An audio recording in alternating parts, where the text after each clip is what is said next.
سلام دوستان من، بریم با هم یه غذای اصیل گیلانی رو یاد بگیریم. ما 300 گرم گوشت میخوایم که بذارید 2 ساعت بجوشه. بعد 2 عدد پیاز میخوایم که باید خلالی خورد بشه. با کمی روغن سرخش کنید. وقتی که گوشتتون پخت به این صورت همه رو ریز ریز کنید.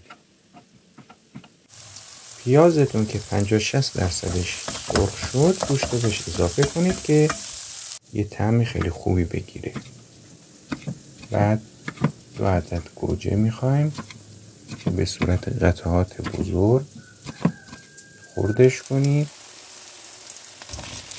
بعد به پیاز و گوشتمون اضافه کنید، خوب هم بزنید تا گوجه نرم بشه.